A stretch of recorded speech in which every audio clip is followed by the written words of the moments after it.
사투리 연기라고 해서 사투리에만 신경을 써버리면 정말 그냥 사투리 연기가 돼버려. 그러니까 내 말은 뭐냐면 저는 그날 먼저 갔어요. 전 그날 먼저 갔어요.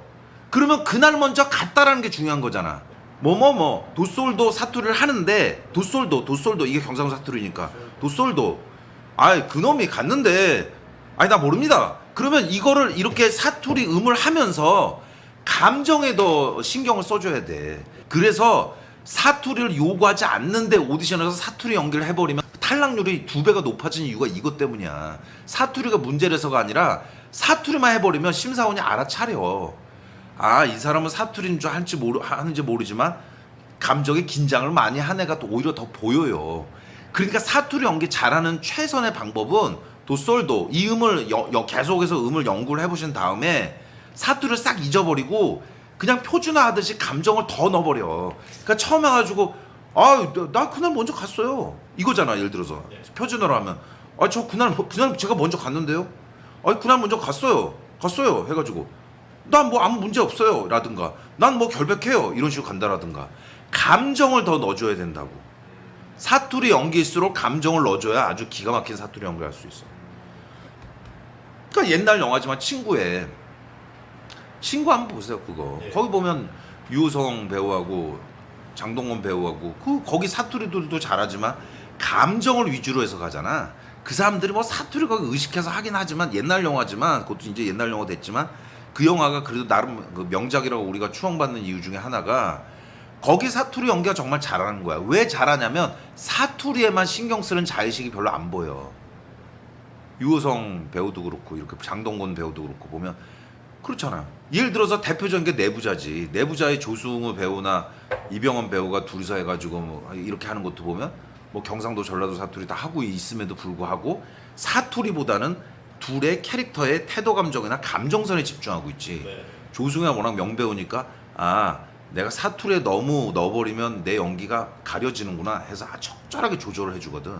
그래서 우리 내부자 봤다고 하더라도 뭐 이게 사투리 연기라는 느낌이 거의 안 드는 이유가 이 조승우, 이병헌이라는 대한민국 최고의 투 탑 연기파 배우들이 사투리 부분을 잘 조절하고 있기 때문이야. 오디션이 실제 촬영보다 훨씬 어려워요. 어려울 수밖에 없어. 아무튼 오디션 처음 보는 거고 그 다음에 합격, 불합격이라는 딱 어떤 뭐 시험의 의미가 있지만 오디션 가서 안 떠는 사람은 없잖아. 떨어요 다. 오디션이 안 떨리는 사람이 어딨어. 근데 중요한 거는 떠는 게 중요한 게 아니라 거기 가서 떨더라도 내가 해야 될 일을 정확하게 하고 온다는 생각을 갖고 있어야 돼. 정확한 게 나는 정확이란 단어가 너무 중요하다고 생각하거든. 정확이란 건 더도 말고 덜도 말고 그 캐릭터가 해야 되는 걸 하고 오라는 거야. 그러면 그 대본, 오디션 대본이 만약에 5줄이다, 10줄이야, 15줄이다. 그럼 거기에 나오는 몇 가지 핵심 문장을 딱 짚고 들어가는 거지.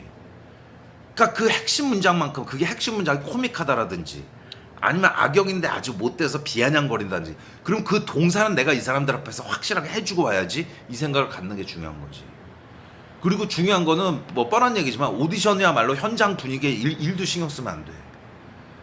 나도 교수했을 때 뭐 10년 이상 입시를 해봤지만 심사위원들은 기분이 좋을 게 없어요. 하루에 100명, 150명 보고 있으니까 지칠 수밖에 없어. 그리고 아무리 뭐 배우들이 와도 친절하게 웃고는 싶은데 웃어지지가 않아. 일단 피곤하니까. 그리고 또 괜히 웃고 너무 좋아했다가는 이 사람들에게 뭐 희망 고문하지 않을까라는 자격증도 있거든. 그래서 내가 왜 얘기하냐면 오디션장의 분위기로 들어가서 막 이렇게 내가 뽑혔구나 혹은 떨어졌구나 이걸 하면 안 돼. 내가 옛날 입시할 때 얘기지만 어떤 학생이 들어와서 연기 꽤 잘했거든. 그 잘했는데 이제 심사원들이 나를 포함해서 좀 지쳐 있었어. 그래서 수고했습니다. 그리고 딱 그랬더니 이 친구가 나가면서 문을 닫자마자 문 닫으면 보이 소리가 들리잖아. 아유 망했다. 이렇게 소리를 지른 거야. 그 우리가 그 차를 막 확 웃었으면 좋은 의미라도 있었을 텐데 우리는 심사원들은 벙쪘잖아. 몰라. 난 그 다음에 그 결과는 어떻게 됐는지. 근데 어쨌든 별로 좋은 결과는 안 나왔던 걸 기억해. 왜 그런 이유가. 그러니까 오디션장에서 너무 지레짐작을 해버리면 안 되지. 그리고 흔들리지 않는 태도가 제일 중요해. 오디션장에 처음 들어오면 처음에 부드럽게 자기 말도 겸손하지만 자신 있게 겸손하지만 어쨌든 정확하게 하러 왔다 그러면 제일 중요한 건 나도 편하고 심사원도 편한 상태를 만들려고 노력하는 거지. 근데 어쨌든 처음 들어왔다면 그 오디션장을 나갈 때까지도 그 분위기를 유지해 줘야 돼. 그러면 항상 얘기하자면 뽑힐 사람은 어떤 식으로도 뽑혀.